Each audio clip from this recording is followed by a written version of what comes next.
안녕하세요. 오늘의 천자문 사자는 132화 럭비각명입니다. 굴레력, 비석비, 색일각, 색일명이 되겠습니다. 이 사자를 직역하면은 비석에 색이고 건문으로 각인한다가 되겠습니다. 여기서 럭은 굴레, 억지로 하다는 뜻이지만은 여기서는 색이다, 파다는 뜻으로 사용되었습니다. 그리고 여기 명도 색이다는 의미지만은 여기서는 세부치의 색인 걸, 즉 건문을 의미합니다. 이 사자는 앞선 사자 채공 무실에서 헤아린 공적을 검석에 새겨 후대에 길이 전하려 한 것입니다.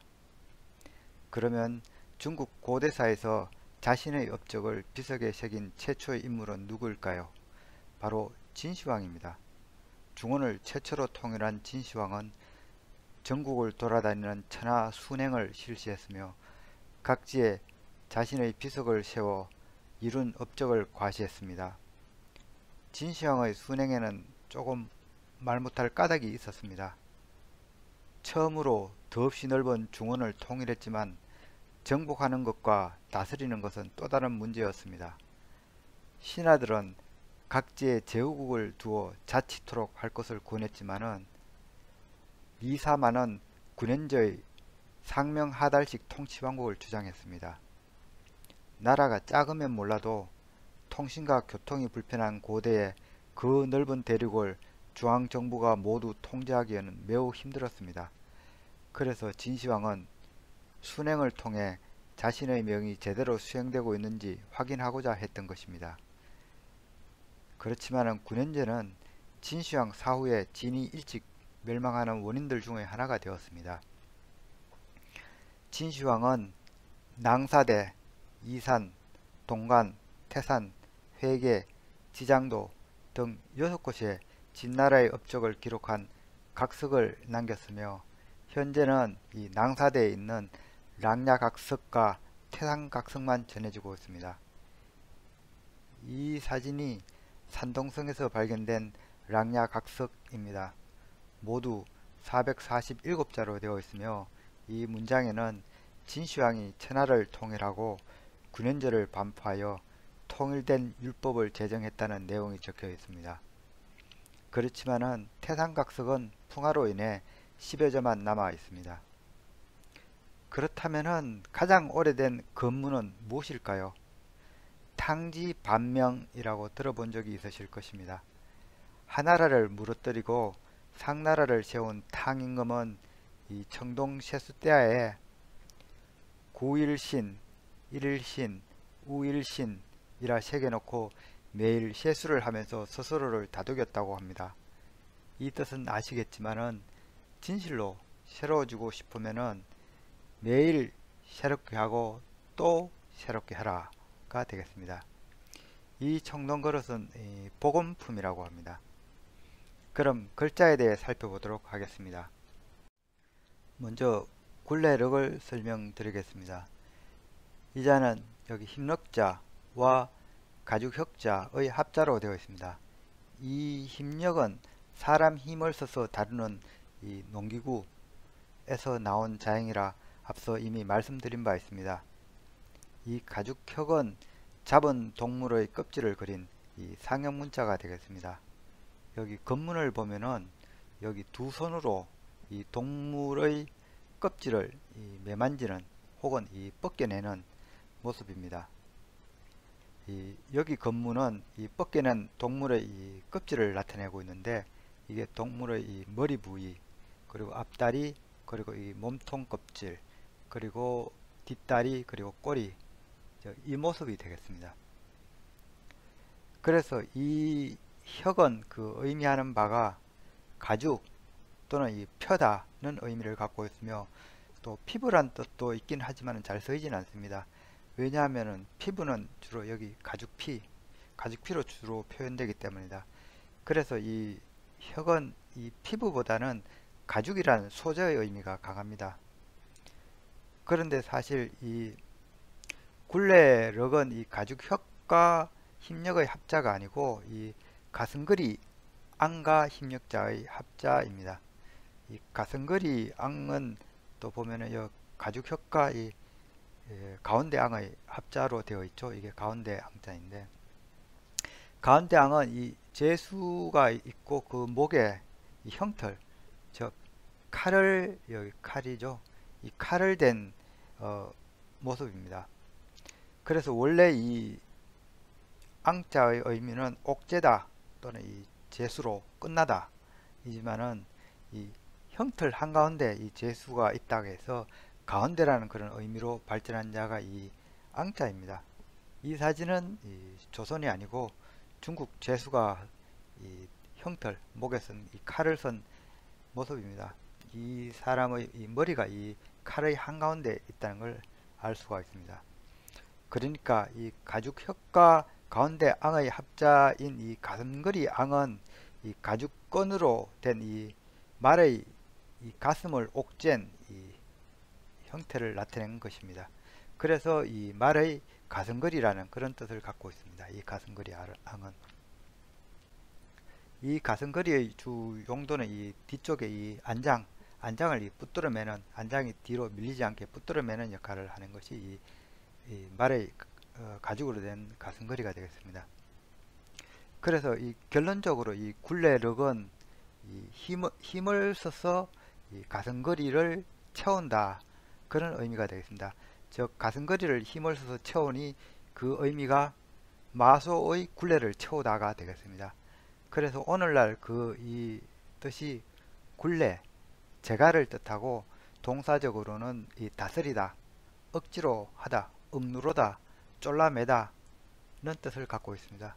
한편 이 가죽혁은 이 자연 형태가, 이 혁자의 형태가 보면은 여기 문신용 칼을 뜻하는 이 매울신과 매우 닮아 있다는 걸 알 수가 있습니다. 이 건문 자체도 보면은. 그래서 이거를 가죽으로 해석하는 것이 아니라 이게 문신용 작은 칼을 뜻해서 이 칼을 힘을 써서 칼을 다룬다, 그렇게 해석이 됩니다.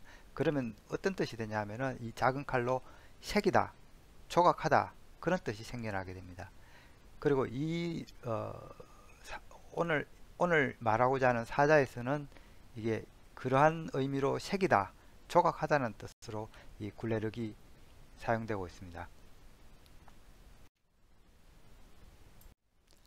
다음 자는 비석비입니다. 이 비석비는 여기 돌석자와 나절비의 합자로 되어 있습니다. 이 돌석은 이 초기 각골자를 보면은 산비탈을 뜻하는 여기 기석음이 있죠. 기석음의 각골자와 사실은 동일합니다. 이 산기석에서 이 떨어져 나온 것이 돌이라고 이렇게 해석한 것입니다. 이 후기 각골로 가면은 여기서 뭔가 입구자가 또 추가가 됩니다. 그래서 사람들은 이거는 이 산비탈에서 떨어져 나온 이건 돌이다 라고 이렇게 해석하는 이도 있습니다. 그러나 각골이나 이 건문에서 이 돌은 정확하게 입구자로 이렇게 표시되어 있기 때문에 돌이라는 해석은 잘 맞지가 않습니다. 그렇다 보니까 이걸 입구자를 이 산기석의 동굴집 입구라는 그런 해석을 하는 사람들도 있습니다. 그런데 동굴집 입구로 해석하면은 이 돌이라는 그런 의미를 설명하기가 상당히 힘들어집니다. 그러면 이 언덕에서 떨어져 나온 것이 돌이라는 이 해석 자체는 이 소전에서 이렇게 자형에서 나온 것입니다. 소전 자형을 보면은 여기가 입구자가 아니고 이 돌멩이처럼 그리고 있습니다. 소전의 입구자는 이렇게 생겼죠. 그러면 이 각골이나 건문에서 보이는 이 입구자는 어떻게 해석해야 할까요? 이게 추측하건대 이 산비탁에서 이 돌이 구르는 소리를 뜻하는 걸로 해석해야 되겠습니다. 즉 산기석에서 이 구르는 소리가 나는 것은 바로 돌이라고 본 것입니다. 따라서 이 자는 일종의 이제 회의문자로 보아집니다. 다음은 이 나절비는 사실 주인을 섬기는 하인에서 나온 자형입니다. 각골자를 보면은 여기 손이 있고 여기 나뭇가지가 있는데 이 나뭇가지 끝이 밧줄처럼 아주 널찍하죠. 이거는 부채를 의미합니다. 이 부채의 기원은 매우 오래됩니다. 고대 이집트에서도 부채가 있었다고 하고 중국 상나라 때 이미 꽁의 깃털로 만든 부채가 있었다고 합니다. 부채는 아주 원시시대 부채는 나뭇잎으로 만들었는데 지금도 태국이나 미얀마 같은 곳에서는 소철이나 파촌잎을 말려서 부채로 쓴다고 합니다. 그 이후에 새의 깃털로 된 부채를 만들기 시작했으며 그 다음에는 이 흔한 대나무를 엮어서 만든 부채를 사용하면서 이 부채의 대중화가 이루어졌습니다. 한자로 깃털 부채는 이 기두자가 들어간 이 부채선으로 적고 대나무로 이렇게 엮은 부채는 여기 대죽자가 붓으로 들어가 있는 이 부채 삽으로 이렇게 따로 표시가 됩니다. 이 그림은 이 중국 고대 그림인데 여기 시녀들이 들고 있는 부채는 이 새의 깃털로 만든 선에 해당됩니다. 이 그림에서 보듯이 고대 중국에서 사용한 이 최초의 이 부채는 이게 바람을 만드는 용도가 아니고 오히려 바람을 막거나 또는 햇빛을 막는 용도지 바람을 일으키는 용도는 아니었다고 합니다. 따라서 이 손잡이가 긴 장병선 형태로서 시종들이 주인 곁에서 부채를 들고 이렇게 서 있는 것이었습니다. 따라서 이 부채를 든 사람은 시종이나 시녀를 의미하게 되므로 이 나절비라는 자형이 만들어지게 됩니다. 그리고 이 서한 이후에는 이 부채는 시원한 바람을 일으킬 목적으로 자루가 짧은 단명선이 대중화가 됩니다. 이 단명선은 개인이 직접 이 손에 들고 붙이는 거기 때문에 이 단병선 같은 경우는 따라서 이 나절비의 의미는 없다 하겠습니다. 우리가 익히 잘 아는 이 단병선은 제갈공명이 들고 다니는 하구선이 매우 유명하죠. 그리고 이후 5세기 남북조 시대로 이제 들어가면서 이제 또 부채가 발전을 해서 접는 형태가 나오게 됩니다. 그래서 이 나절비는 주인을 위해 이 부채를 들고 있는 시종에서 나왔기 때문에 그 의미가 낮다, 천하다, 왜소하다, 저속하다 또는 겸손의 의미로 오늘날 사용되고 있습니다. 한편 이 나절비는 이 장병선에서 나왔기 때문에 이 꼿꼿이 세워들다 그런 속뜻이 있습니다. 그래서 이 비석비를 보면은 이 돌을 장병선같이 꼿꼿하게 세운 걸 의미해서 돌을 세웠다, 즉 비석을 나타낸 것입니다. 그래서 이 비석비는 그 뜻이 간단합니다. 비석 또는 돌기둥이 되겠습니다. 이 비석은 건릉에 세워진 척천무의 무자비가 되겠습니다. 척천무는 이 중국의 3대 악녀로 불리긴 하지만 또 정치 자체는 또 잘했다고 합니다. 척천무는 유언에 따라서 아무 글도 새기지 않았습니다. 이 비석에. 그래서 이 비명이 무자비가 되겠습니다. 이건 아마 그녀가 스스로 지나온 자기 인생을 지워버리고 싶었거나 혹은 후대인들이 자신에 대해서 이야기하는 걸 싫어했나 봅니다. 다음 자는 색일각이 되겠습니다. 이 자는 여기 돼지해와 칼도자의 합자로 되어 있습니다. 먼저 이 칼도자는 이 칼을 그린 상형문자입니다. 각골자를 보면은 이 끝이 두 개로 갈라진 긴 칼 형태로 그려져 있습니다. 그런데 실제 이렇게 생긴 돌칼은 있을 수가 없고 청동검도 이런 형태는 없습니다. 후대 철기시대로 오면은 이런 형태의 칼들이 이제 등장하긴 합니다. 하지만 각골시대의 칼은 아닙니다. 이건 칼을 그린 그림인데요. 상나라 유적지에서 이 칼도자가 새겨진 이 도기 조각이라고 합니다. 이건 이 각골문과 검문에서 볼 수 있는 이 칼도의 전신이라고 하는데 오늘날 주방에서 볼 수 있는 이 식칼처럼 생겼습니다. 식칼은 아니고 이 뭔가 수학용 손칼이라고 합니다. 그렇지만 정말 이것이 칼도자의 원형인지는 조금 의심스럽습니다. 칼도에서 나온 자형으로는 여기 칼날 인자가 있습니다. 이 자는 이 칼의 날을 가리키는 지사문자입니다. 각골이나 이 검문 자형을 보면은 칼날을 가리키는 이 점액이 있는데, 이 점액이 정확하게 이 칼로자의 이 중앙 가지를 가리키고 있습니다. 즉, 이 중앙에서 뻗어나온 이 가지가 칼날이라는 그런 뜻입니다. 그리고 여기 망할망자가 있는데, 망할망은 칼날이 부러진 걸 나타내는 이 회문자입니다. 이 각골이나 검문을 보면은 칼도자의 역시 마찬가지 이 중앙 가지가 이 절단되어 있다는 걸 나타내고 있습니다. 따라서 이 칼도자는 중간에 이 붕괴한 가지가 칼날이라고 보는 것이 옳고, 나머지 부위는 나무 가지로 보여집니다. 따라서 이 자형은 이 막대 중간에 작은 이 돌칼을 박은 형태로 짐작됩니다. 그러나 오늘날 나무는 이미 사가 없어지고 돌만 담게 되니 그 유물은 귀하다고 봐야겠습니다. 이 사진은 제가 최대한 비싼 형태의 석기시대 유물을 찾아서 올린 것입니다. 대지해는 이 대지씨가 있죠. 대지씨의 변화된 형태로 보기도 하지만은 이미 이 자 자체도 각골자부터 있었던 자형입니다. 여기 대지씨의 각골자와 검문을 나타내는데, 대지씨 같은 경우는 정확하게 이 대지라는 이 짐승을 그리고 있습니다. 하지만은 이 대지해는 여기 각골자나 이 검문을 보면은 이 대지를 그린 부분이 좀 이상합니다. 즉, 이 머리 부분이 절단된 형태가 되겠습니다.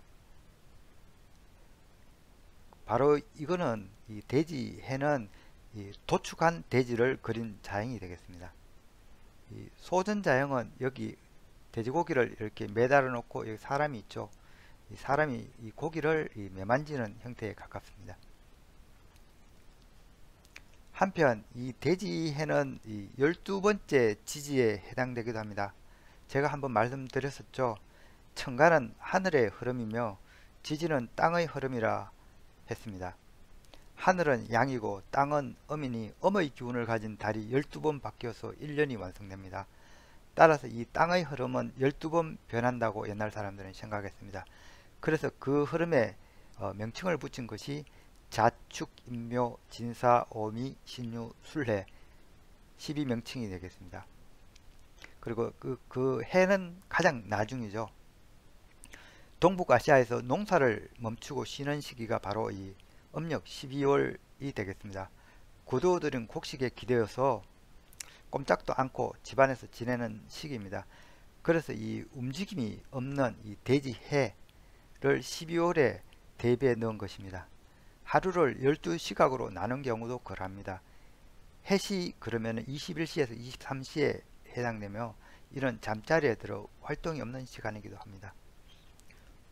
그래서 해는 오늘날 단순히 대지 또는 12번째 지지라는 그런 뜻을 갖고 있습니다. 그러면 여기 색일각은 이 죽은 돼지 옆에 칼이 있는 것이니 이 돼지를 칼로 해체 또는 발굴하는 걸 의미하고 있습니다. 그래서 이 처음 의미는 벗기다, 깎다, 괴롭히다, 모질다 였습니다. 그런데 이제는 점점 이 칼로 이 고기를 깎아내는 것이 강조되어서 오늘날에는 고기뿐만 아니라 나무나 돌을 깎는 것으로도 해석되어서 돌의 색이다, 조각하다 그런 뜻으로 주로 사용되고 있습니다. 한편 이 각은 시간을 나타내는 단위로도 사용되고 있는데요. 이는 이 돼지 한 마리를 발굴하는 시간에 해당됩니다. 약 15분 정도라고 합니다.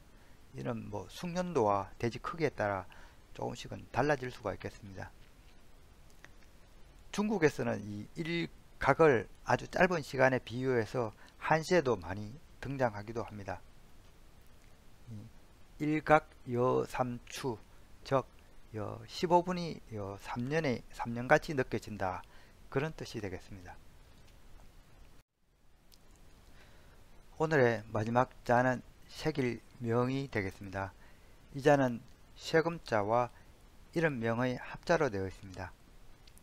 이 쇠금은 오늘날 형태는 가만히 보면은 이 덥다는 의미의 여기 금자, 이제 금자가 있죠. 그리고 여기 흑도자, 그리고 이 점획이 두 개 들어가 있는 경우입니다.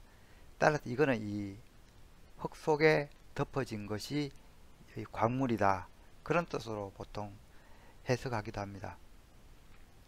그런데 이 금문을 보면은 이 흑도자나 하고는 사실은 상관없습니다. 이걸 보면은 요게 청동도끼 형태죠. 이 청동도끼 형태고 위에는 이 덮개, 즉 거푸집 형태입니다. 이거는. 그리고 이거는 이 쇳물을 의미합니다. 이 쇳물을 이 거푸집에서 부어서 뭔가를 주물러 뜬다, 그런 걸 나타내고 있습니다. 이 같은 경우도 좀 비슷합니다. 이걸 덮는 걸 의미하는 여기 이제금자가 있고 여기 선비사 형태가 있습니다. 이 선비사는 이 헐에 차는 이 손도끼, 이 자와 같은 자입니다. 손도끼에서 나온 것이 이 선비사가 되겠습니다. 그리고 이 점점이 있는 것이 이 쇳물을 의미합니다.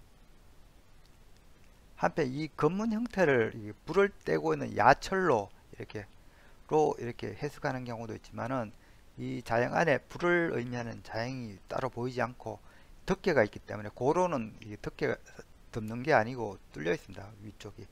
그래서 고로로 보기에는 좀 힘들어 보입니다. 따라서 이 쇠금은 쇳물을 부어 금속 기물을 만드는 이 주물용 거푸집을 묘사한 자형으로 보입니다. 고대 처음 나타난 이 청동기 이 기물들은 매우 귀했기 때문에 초기에는 부족장이나 제사장의 권위를 나타내는 용도였습니다. 그러다 보니 이 금은 귀한 것이라는 그런 인식이 있어서 청동이나 쇠가 법령화되고 나서도 귀한 대접을 받게 된 이 누런금도 이런 쇠금자로 표시하게 되었습니다. 금은 처음에는 이 청동을 의미했고 철시대로 와서는 철을 의미하는 자형이 되었습니다. 그래서 그런지 오늘날 금 그러면 일반적인 이 금속을 통칭하는 기도 합니다. 그리고 또 가장 흔한 이 쇠 또는 철을 나타내는 자형이 금이기도 하고, 또한 귀한 이 노란 금 덩어리를 의미하는 자형이기도 합니다. 한편 우리는 이 보통 성실을 뜻하는 한자들이 특징이 있는데요. 그건 후손을 많이 퍼뜨리는 것과 관련이 있는 것이 이 성실을 나타내는 이 한자 자형들입니다. 이 쇳물을 부어 가지고 그 부집에서 똑같은 기물을 양산하는 것처럼 자손들이 널리 자꾸 나오기를 바라는 마음에서 이 쇠금자는 성씨로도 쓰이게 된 것으로 보입니다. 제 성씨는 김씨는 아니고 오얏리입니다. 오얏 자체도 오얏이 작은 열매를 가지가 휘어질 정도로 주렁주렁 맺기 때문에 성씨로 사용한 것입니다. 여기 이름명은 여기 전역석과 입구자의 합자로 되어 있습니다. 각 꼴을 보면은 여기 입구자와 여기 반달이 나란히 모습이었다가 건문에서는 이 반달 아래 입구자가 있는 모습입니다. 이런 이 달이 있으니 밤이죠. 이 밤에 소리를 낸다, 그런 뜻입니다. 밤에는 어두워서 상대가 누군지 잘 안 보이기 때문에 이름을 불러서 상대를 식별한 데서 나온 자형입니다. 요즘과 같이 이 불야성을 이루는 현대 도시인들은 이해하기 어려운 자형일 수도 있겠습니다. 오늘날 이 이름명은 그 뜻이 이름, 평판, 소문, 명분, 이름나다, 명성, 공적 등의 다양한 의미를 갖고 있습니다. 따라서 이 쇠금자와 이름명의 합자는 이 이름을 쇠에다가 그런 새긴다, 그런 뜻입니다. 이런 지워지지 않는 단단한 것에 새기는 거니 이 명은 깊이 명심하다는 의미가 있고 오래도록 후대에 전한다, 그런 의미도 있습니다. 그래서 오늘날 명은 그 의미로 새기다, 기록하다, 조각하다, 명심하다, 금석에 새긴 걸, 즉 건문, 그런 뜻을 갖고 있습니다. 지금도 이 건물명을 나타내는 현판이나 중공 표지판은 이 금속재 동판이 많습니다. 이 건물의 수명과 함께 오래 남기기 위한 목적입니다. 이상으로 오늘의 천자문 사자 럭비각명, 즉 공적을 금석에 새겨 후대에 전한다는 사자성어를 마치도록 하겠습니다. 중국에서 일반적인 비석의 역사는 서한부터입니다. 그 이전에도 돌에다가 새기긴 했지만은 비석이 아닌 이 돌에다가 그냥 새겼습니다. 이 초기 서한 비석과 후기 동안 비석은 양식상에서 조금씩 차이가 있는데요. 후기로 와서는 이 비석 대부분에 이렇게 천공이 들어가게 됩니다. 이 천공 위치와 높낮이 크기는 사실은 획일적이지 않습니다. 천공이 아주 큰 것도 있습니다. 하지만은 이 천공 위에 이 비석의 제목이 있고 이 천공 아래에 이제 비문이 있어 가지고 이 비의 머리 부분 비두와 비신을 구분하는 역할을 하는 것이 이 천공이었습니다. 대표적인 한대 비석으로는 여기 좌측 사진에서 보이는 조전비가 있습니다. 이 동안 영제 때 지어진 것이지만은 천공은 없습니다. 이 기록된 내용은 이 조전이라는 관리가 황건적의 난을 수습하고 민정에 힘썼다는 것입니다. 이 조전비가 유명한 까닭은 이 한 대에 만들어진 비석은 약 1600년 정도 지나면서 이게 다 풍화에 마모돼 가지고 글자가 남아있는 게 없는 데 비해서 조전비만은 깨끗하게 발견이 됐습니다. 그 까닭은 얘가 만들어지고 얼마 되지 않아 땅에 묻혀버렸습니다. 그래서 16세기가 되었어야 이게 발견이 됩니다. 그래서 이 비문 자체가 풍화를 전혀 겪지 않아서 글씨체가 온전히 남아있고 또 이 글씨체가 8분의 전형적인 그런 바르고 아름다운 이 특징을 그대로 갖고 있습니다. 그래서 조전비의 글씨는 한대 예스체의 전통을 완전히 담은 이 명필로 인정받고 있습니다. 이 탁본이 이 조전비의 글씨체입니다. 이 글씨 자체가 단아하고 이 파쇄가 아주 잘 드러나 있습니다. 이 우측 탁본은 중국 동안의 선우황비입니다. 이 비석도 비석은 보통 가로가 한 1.2m, 이 세로가 한 0.73m, 이게 두께가 높이라고 해야 되나요? 두께가 한 0.25, 25cm 정도입니다. 그러니까 높이가 25cm니까 이게 엎어진 형태로 발견이 된 것입니다. 따라서 얘도 문장이 온전하게 남아 있습니다. 이 내용은 안문태수 선왕을 기리기 위해 그의 손자가 165년경 세운 비석입니다. 선왕이 상나라 기자의 후예라는 그런 내용이 있고요. 선왕의 조상과 그의 생애를 주로 이야기하고 있습니다. 이자도 풍화를 겪지 않아서 이 고대 비각과 서예 발전사 연구에 많은 도움을 주고 있습니다. 시청해 주셔서 감사합니다.